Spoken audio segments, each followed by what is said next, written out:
Assalamualaikum warahmatullahi wabarakatuh. Anak-anak, kita masih di tema 4, hidup bersih dan sehat. Untuk subtema 1, hidup bersih dan sehat di rumah, pembelajaran yang keempat.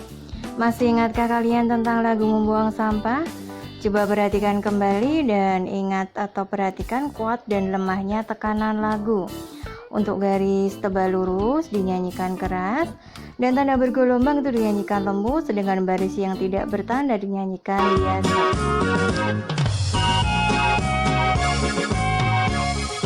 Jangan membuang sampah di mana-mana.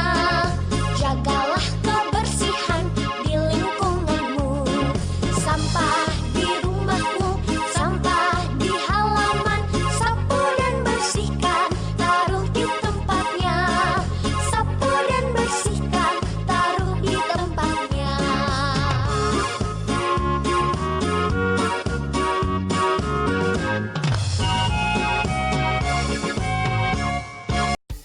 Pada lagu terdapat dinamika. Dinamika berhubungan dengan tekanan kuat dan lemah saat menyanyi lagu. Saat diberi tekanan kuat, lagu dinyanyikan dengan keras. Dan saat diberi tekanan lemah, lagu dinyanyikan dengan lembut. Dengan adanya dinamika, lagu menjadi semakin enak didengar. Nah, itu yang namanya dinamika. Halaman rumah yang kumuh harus dibersihkan. Coba kalian perhatikan untuk bacaan ini. Mari kita baca bersama-sama. Disadari atau tidak, halaman rumah terkadang jarang diperhatikan. Sampah berserakan. Tanaman bunga juga jarang disiram. Tanaman bunga menjadi kering dan banyak yang mati. Halaman rumah menjadi kumuh dan gersang. Halaman rumah yang kumuh harus dibersihkan. Sampah-sampah harus disapu dan dibuang ke tempatnya. Jika perlu, sampah dapat didaur ulang. Salah satu hasil daur ulang adalah pupuk kompos. Tanaman bunga harus disiram setiap hari. Pot bunga juga harus tersusun rapi. Halaman rumah akan terlihat rapi dan asri. Jadi halaman rumah yang terlihat kumuh itu harus dibersihkan. Karena kita terkadang itu jarang memperhatikan ya, padahal ini adalah penting. Kenapa? Nah, karena halaman rumah yang kumuh itu harus dibersihkan karena banyak sampah-sampah yang harus disapu dan dibuang ke tempatnya. Bahkan jika perlu kita bisa mendaur ulang sampah. Salah satu hasil daur ulangnya apa? Yaitu pupuk kompos. Nah, untuk apa? Nah, tanaman bunga itu harus disiram setiap hari. Maka pot bunga juga harus tersusun rapi. Nah, di mana pupuk kompos ini juga bisa kita gunakan agar tanaman bunga ini tumbuh asri ya, atau tumbuh tidak mati, sehingga bisa menjaga halaman rumah tidak menjadi kumuh ataupun gersang. Sekarang kalian perhatikan, di sini ada gambar halaman rumah yang kotor.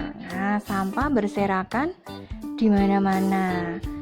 Kumuh ya, karena banyak sampah bertebaran. Nah, sekarang kita cari ciri-ciri dari rumah yang kotor atau ciri dari halaman rumah yang tidak bersih. Apa saja? Ada sampah berserakan dan bau. Banyak daun yang berserakan. Tempat sampah berserakan. Banyak rumput yang mengganggu, tidak dipotong. Nah, ini terlihat dari gambar ini. Ini merupakan ciri halaman rumah yang tidak bersih. Sampah berserakan, dan pastinya kalau sampah itu bau ya, daun berserakan, rumput tidak dipotong, dan lain sebagainya. Gambar potongan kertas dan kemasan makanan berupa bangun datar.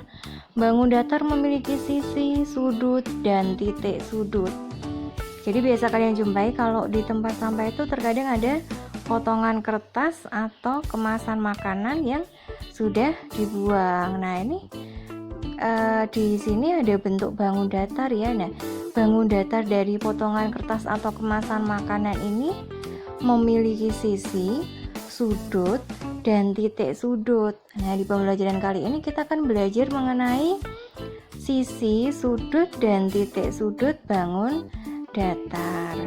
Nah, yang pertama di sini ada sisi. Kalian ketahui sisi itu apa? Nah, yang dinamakan sisi ini adalah garis dari bangun datar ini. Nah, garis-garisnya ini disebut dengan sisi. Lah, kalau sudut, nah sudut ini adalah ujung garis ini, ujung sudut dari bangun datar ini namanya adalah sudut.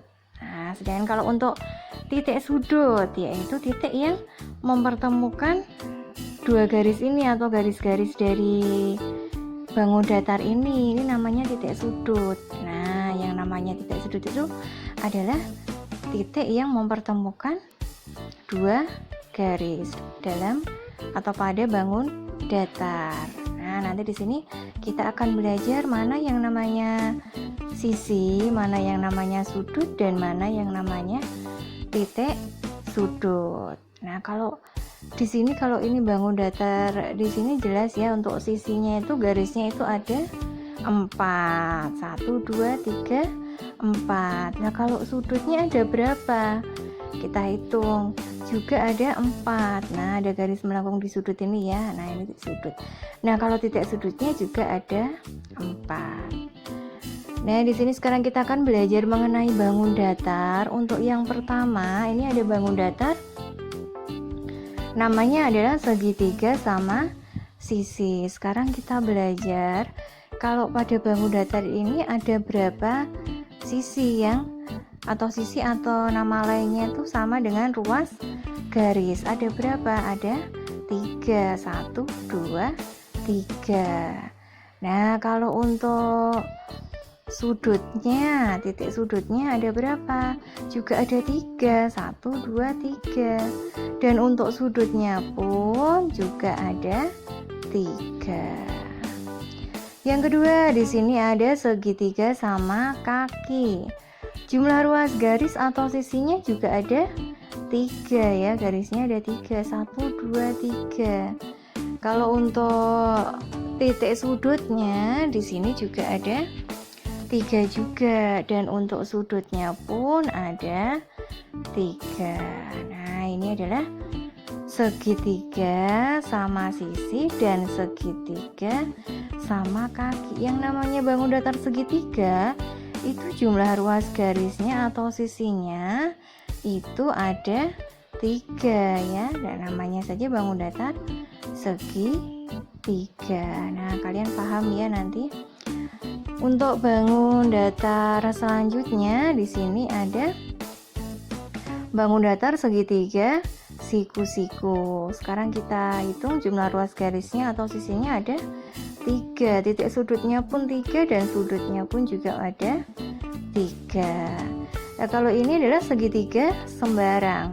Jumlah ruas garis atau sisinya ada 3. Titik sudutnya ada 3 juga, dan untuk sudutnya juga ada 3. Nah, kalau ini adalah segitiga siku-siku dan segitiga sembarang. Jumlahnya juga 3.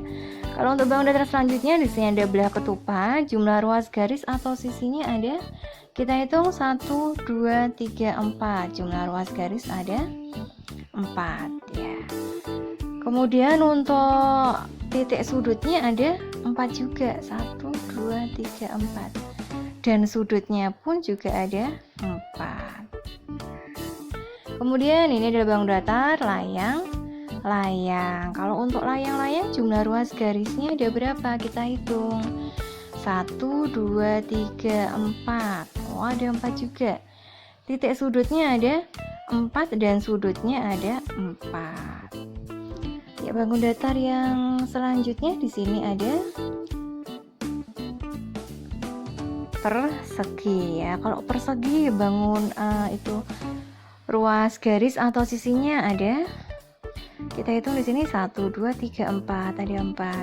Titik sudutnya ada 4 juga, dan sudutnya pun juga ada 4. Bangun datar selanjutnya ada persegi panjang. Nah, kalau persegi panjang jumlah ruas garis 4 juga ya, garisnya ada 4.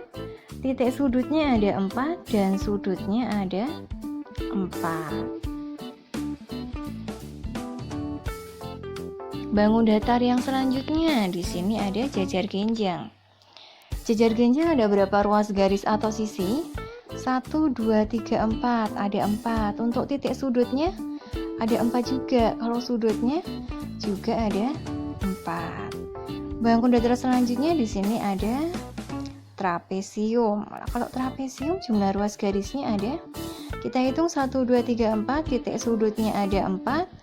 Dan untuk sudutnya pun juga ada 4. Nah, kita lihat aja garisnya kan sudah terlihat ya.